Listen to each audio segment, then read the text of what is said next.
You can catch us weekly on TikTok, also daily in the Daily Telegraph and online at dailytelegraph.com. Not on Instagram? I don't know. What's your Instagram handle? You don't know what that is, do you? Thanks for listening. I'm Josh Hanrahan. And I'm Mark Murray. You can catch us weekly on TikTok, daily on the Daily Telegraph and online at dailytelegraph.com.au. Most days unless I'm sick. Most days unless you're sick. Or just not What, can you just not? Thanks for listening. I'm Josh Hanrahan. I'm Mark Murray. You can catch us... you. Sorry. That's It's been a so long unnecessary. day. Yeah, I know it has been. It's been a long week. All right. A long week. It's Monday.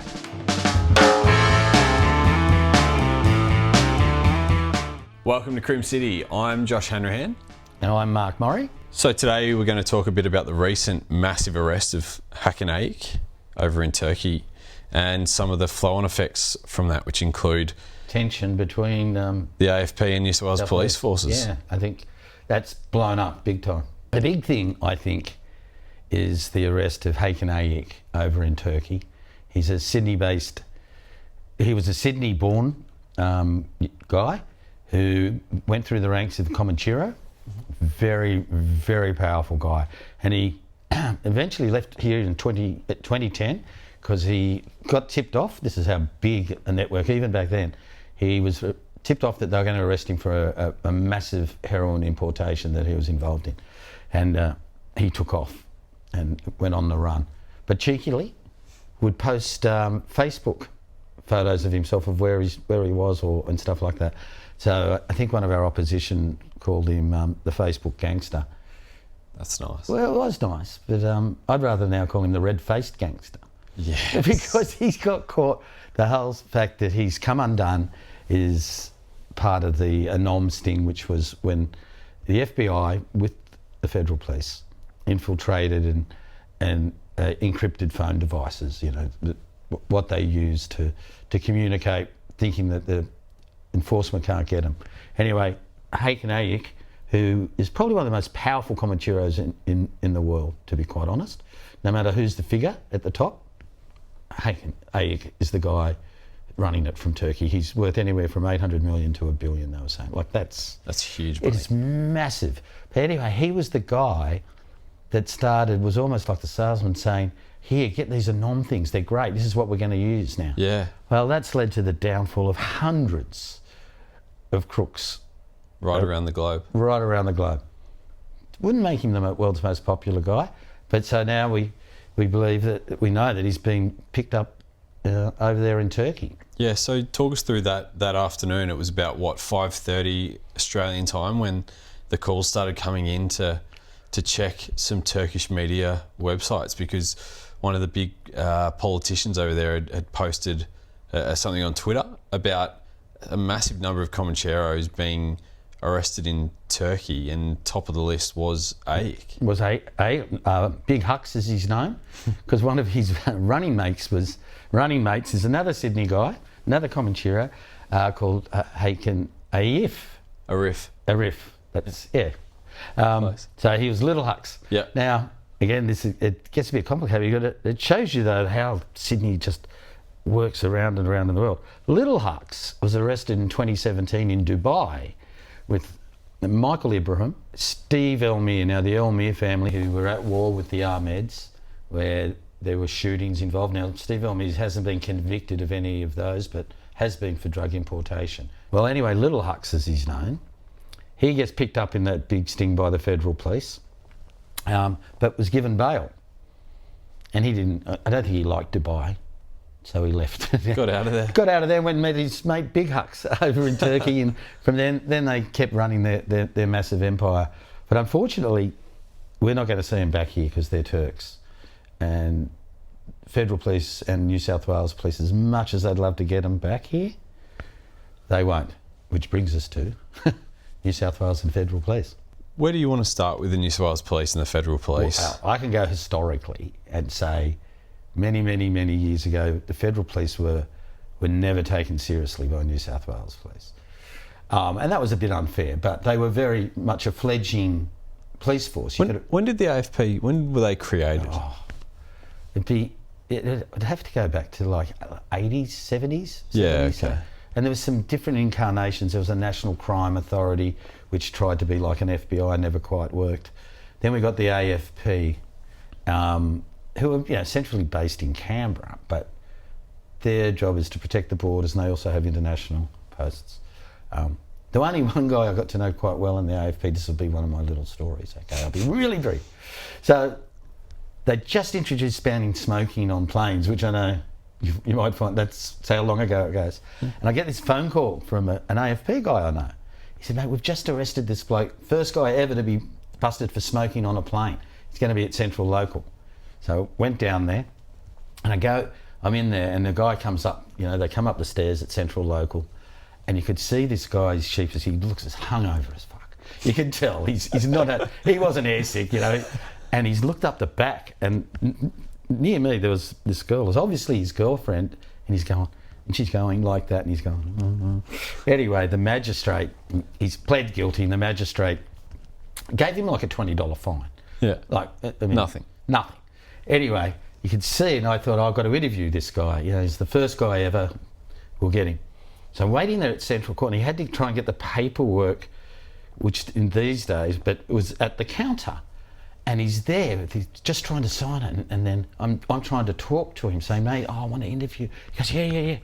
Get out, and I said, mate, I just want to do a quick story with you. He says, yeah, okay, let's just get out of here. And his girlfriend was there. So we went to the Century Hotel, not far down the road. And he just went, oh, fuck's sake. I said, what? He said, oh, bag. I went, what? He said, I got in strife, I had the bag. He said, I had it with him, and he was like a miner from Carnarvon and way up WA, and he was coming back to Sydney after a stint up there working. And he said, oh, the bag, he said, they took me off the plane, then they took me to, the police place at the airport, then they took me to Mascot Police Station. Yeah, police place, like a little place. And then they took me to Central Police Station there, and I went, yeah, and he said, they had my bag the whole time. I went, yeah, and he went, he unzipped it and pulled up 2 to 3 t-shirts, and underneath it, about a kilo of dope. The cops have been lugging it all around town for him. And you just go, they just never opened it at all. Oh my God. But that was the federal police. They had, that was their trade. It was one federal cop I got to know. So, but then, New South Wales and other states were very derogatory. They didn't like the feds. They said that they weren't very good. But over the years, let's face it, they have really lifted their capabilities. They've started getting more money, and they really have lifted their profile. And in the last year or two, they seem to be really chasing some of those headlines. And you're the one that really mentioned last week that there seemed to have been a breakdown between the state and the feds over a joint operation, didn't you? Yeah, so we ran a story on the front page of Monday's paper saying the headline was Forced Apart, and it's about this massive rift between the AFP and New South Wales Police. So you've got Australia's federal police force and then Australia's biggest police force in New South Wales. And it's not a new thing. It's been simmering, as I said, for those days. It's been going on forever, but particularly I think in the past 12 months it's gone from simmering to bubbling, and now it's bubbled over. And we'll go back to the reason, what was essentially the final straw. And that was a story we wrote recently about a major arrest of a drug syndicate in New South Wales. And we wrote that story and then later found out that New South Wales Police were furious because they thought we'd been tipped off by the AFP into it. We actually fell into it a little bit. We did, yeah. We just happened to fall into it on a Sunday. And the gangster told us, said, there's been a big bust. The feds, when we rang them up, went, they had planned a big press conference for the next day. Yeah. And we'd found out ahead of time. But what we didn't know at that point, and what we later found out, and what became the final straw, was that New South Wales Police were working on a major investigation into some of the same targets. And a major crime family in Sydney, and there's there's not just Alan Medine and Hamsy's running this show in this city. There's quite a significant number whose names aren't that well known. And anyway, he was one of them, very well known in the crime milieu. And so New South Wales Police were filthy that this bloke and, this investigation that they were working on had essentially been ruined in a day, and they had no idea, no pre-warning, nothing about it. And that's nothing new. We have spoken to a number of, I couldn't tell you how many police sources over recent years who've just spoken about the lack of communication and being one of the issues with the AFP. Another major issue is the penchant for headlines. And I would think that most average people in Australia would think the AFP is our version of the FBI. I think you're right, because they see they've got jurisdiction overseas. They've got jurisdiction in every state, so they're national. So that makes them different to New South Wales Police. So thinking they're akin to the FBI would be a natural assumption. Yes, but it's not quite an accurate reflection. And the other really big problem that they would really complain, and I've only been aware about this in the last couple of years, they're saying there have been seizures made of drugs at ports that maybe aren't hugely significant, and the state police aren't being told about them until maybe far too late to do investigations. So that's what's called dying on the dock, isn't it? So and there's a couple of reasons for that. You've got to understand that the AFP is a much smaller police force than any of the state police forces, maybe barring the territory police forces. I mean, how many cops are there in New South Wales? There's about 17 or 18 sworn, and I think federally there's about 4,000.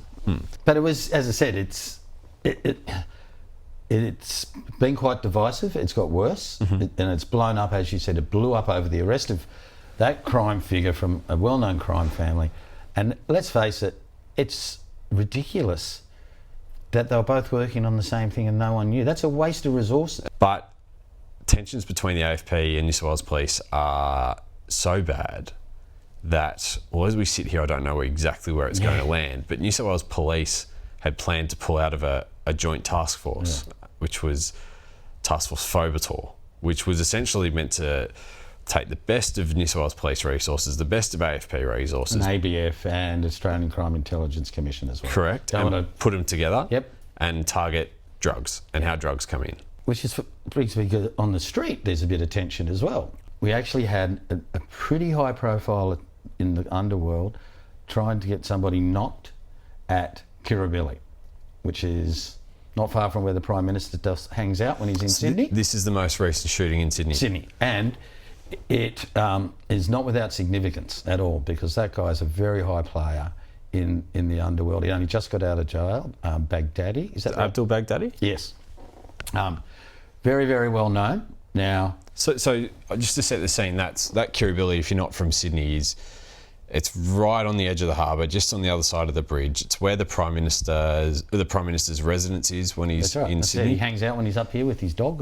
Yep, Kirribilli House. It's a beautiful little spot, quiet, and it's a nice spot to go for a run.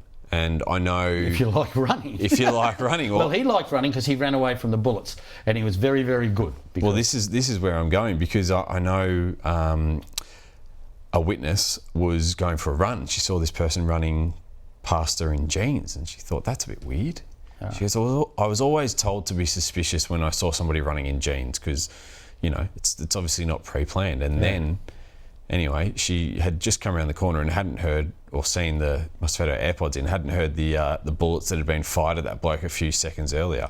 And that was Abdul Baghdadi running past her, running for his life. And he wasn't hit at all. I think he ended up with a sore shin.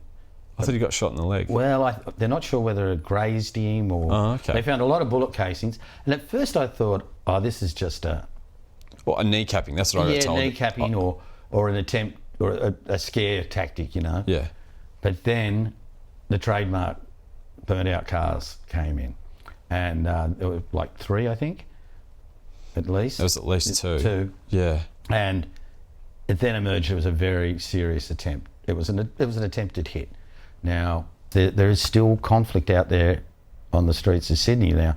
Alameddine Hamzy's, we think, has gone away, but there's still some other conflicts. Now, we've only just found out recently that the target of that shooting has decided that as pretty as Kirribilli is, he's decided that maybe overseas is a better place for him to go.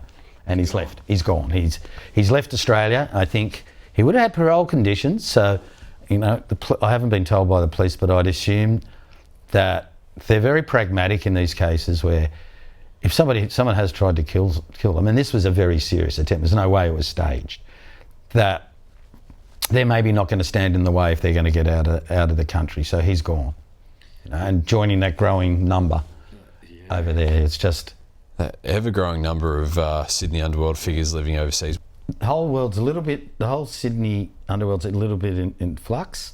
As I said, those supply lines for cocaine, which have been, you know, controlled by Ayik predominantly for quite a while. He knows nearly everybody. So, you know, I've spoken to a senior cop who said, well, waiting in the wings will be Angelo Pandelli, the head of the Hells Angels. He's also living overseas, mainly because I think that there's some warrants here and the feds want to talk to him over some importations. So the Hells Angels, very low key, but they'll see a huge opportunity here now. And he's overseas and he'll be looking to see if they can try and make a lot more money. So, and that'll lead to tension again. So Kirribilli was the last shooting that we had, and the first one in a little while. But there has just continued to be these incidents of kidnappings. Yeah, that's right. It's just, and even some of the ones that we don't know about. And I know, was it a couple of Sundays ago you got a call, and and then you called me and said, oh, bloke reckons there's a big operation going on. There's been some kidnapping or something. Yeah, and that was from a guy in the underworld. He said someone's been kidnapped, and he didn't really know, but he knew the general area. Knew something was off. And it wasn't until the Monday morning, I think there was a press release came out. We're pretty good at that, aren't we? What? We hear something and then something, you know, a press release lobs and we go, oh, that's right, I forgot about that. And you connect the dots. Yeah. And what I didn't connect is that the victim of this kidnapping is actually a very well-known person. He runs the Thirsty Monkey Cafe chain, has got a lot of influencers. Is that what they're called? Followers? Followers. I'd go with, yeah. Oh, okay. And he had been kidnapped from his home at Lidcombe. Yeah, so Jacob Najjar is his name. As you said, he runs the Thirsty Monkey cafe chain. They're well known for their acai bowls. Do you know what an acai bowl is? No. Okay. They look very healthy. Yeah. I saw it actually because he did a TikTok saying everything's okay. Yes. And then, yeah, that was a bowl. So he was grabbed from his home on a Saturday night. I think he's, recently been married, at least in the last couple of years, and he's got a young child. It's horrible, really. Yeah. And he's a really well-known businessman, big on TikTok. He's got more than 50,000 followers. But he has some of his friends probably isn't the best company to keep that he has kept in the past. There's a photo of him with some real heavyweights from the Alameddine clan, isn't there? Just went on his Instagram and started scrolling down, and there was a photo of him with 3 of the, allegedly most senior members of... I can't figure out Instagram. You can't figure out Instagram? So is that where the photo was? Where'd you find that? Yeah, on Instagram. On Instagram, yeah. I've got it on there, but I sent it to you. Yeah. Yeah. And so there's a photo of him at the gym with 3 of allegedly the most senior members of the Alameddine crime clan. So there was John Ray Basari. Not here anymore? He's not here anymore. He's overseas.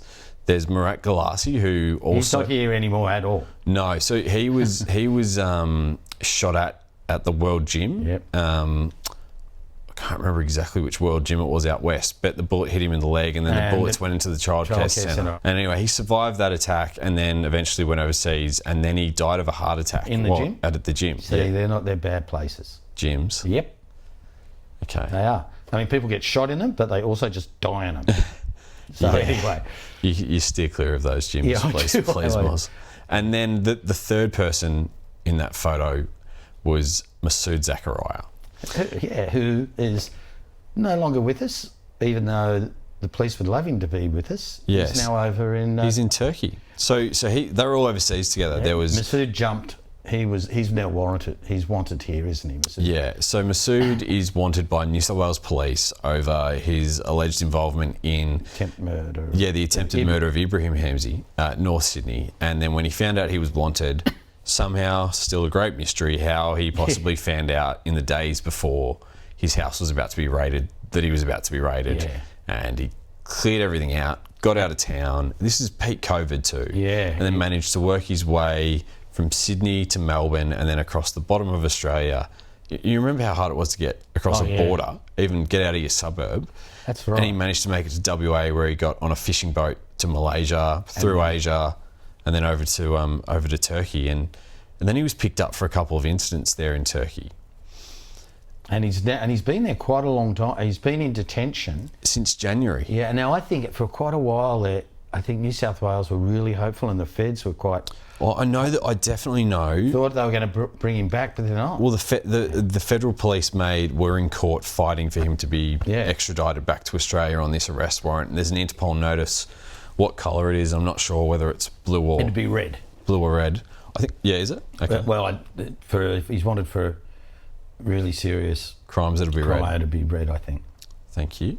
And anyway, now it's looking like, I know police have told me in recent weeks, we'll never see him. And I actually heard that he got out last week for there was a rumour going around that he got out for $1.6 million. And he's, the big problem, he's not an Australian citizen. No, he's an Afghani citizen. So where he is now is a bit of a mystery, but he would have, I know New South Wales wanted him badly. Yeah, they did. So anyway, back to Jacob Najjar. He was, those three: John Rabasari, Murat Galassi, and Masood Zakaria were in that photo with him. They are heavyweights. But police don't. At least the ones I've spoken to, I don't know about you, don't seem to think it has anything to do with his links. It could be simply the fact that he runs a really successful business. And someone's seen, they have grabbed some people. Now he's told police that he was just knocked out. That he doesn't remember it. Doesn't remember a thing. Came to by the side of the road, Bonnet Bay, a southern suburb of Sydney, and he can't really help them at all. So that's the first kidnapping we've had since there was that horror run earlier in the year. But then I read that this kidnapping of Jacob Najjar was allegedly linked to another kidnapping a couple of weeks ago. So they are constant. And we're not hearing about all of them. We don't hear about it. It's just it's an easy way to make money. Kidnappings go on all the time. It's probably a good segue and good time to say, if you're listening to this or watching this and you ever hear of anything, we do hear about a lot, but we don't hear about everything. So feel free to flick mark.maury@news.com.au or joshua.hanrahan@news.com.au an email. Well, yeah, actually, and I did get an email which from our last podcast, when we talked about Anita Cobby, and one of the people obviously had pointed out, I'd said that John had gone to the court. John Cobby, Anita's husband. And I was a little bit emotional when I was doing that, but it was in fact Gary Lynch that went every single day. John didn't go. Yeah. He'd already gone deep into hiding. Been through enough. So I wanted to correct that. And as I said, and there was so many people who contacted me saying that somebody they knew had something to do with that case, and it's still reverberating with them 40 years later. Well, it blew up on TikTok. I don't know if you're across it. No, you told me. You did 750,000 views as of the weekend just gone on that video of you getting a bit emotional and telling your Cobby story. And I actually got a text from a bloke I know who said his brother was one of the cops that arrested. What were their names, the brothers? There was the Murphy brothers, Gary and Michael, and I forget, Leslie Murphy. Right, and he said, this bloke said, my brother gave them one of the greatest floggings, as cops used to do back in the day, and then they tried to maybe take him to, try and, get some kind of compensation for what they'd been through. The cops said, you're dreaming, and just swept it under the carpet as they did in the good old days. It was different. There was I remember one of the arresting cops, and it wasn't the one we're talking about there, I imagine, is a guy called Ian Speed Kennedy. Now he played for Randwick, and I think the speed might have been ironic because Speed is not the fastest man I know. But anyway, Speed Kennedy, he was one of the cops. He got a commendation, led one of the investigations with some other guys.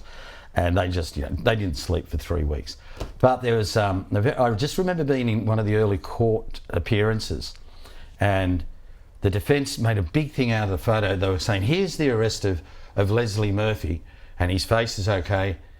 And then a bit later, there he is, he's got a graze. How did that happen? And speaking in open court, goes, that's probably when I was standing on his, and when I had my foot on his head and rubbing it into the ground. Just openly. Just owned up. Yeah, just went, I did that. He also told the other story, Speed said when they burst into a get, one of the Murphys, it might have been Michael, and there were children there, and he had his shotgun pointed at at the Murphy on the couch. But there were children there. I said, did you want to pull the trigger? And he went, there were children in the room, Mark. I said, did you want it? He said, there were children in the room. So he didn't answer me. And Speed, he's still with us. And but Speed, I just remember, yeah, how did he get that bruise on his face? When my foot was on his face. And no one blinked. What a legend. So yeah, that's another story, but totally on that one. So, but yeah, it did touch a nerve, obviously with a lot of people. So yeah, we'll probably have another stories from around that. Like, you know, that story was about how something horrible that happened today ticks off a memory that happened many years ago, and that's. I think we might do another one of those very soon, maybe. Thanks for listening. I'm Josh Hanrahan. I'm Mark Murray. You can catch us weekly on TikTok, daily in the Daily Telegraph, and online at dailytelegraph.com.au. And you can get this podcast wherever you get your podcasts. And I'll see you next time.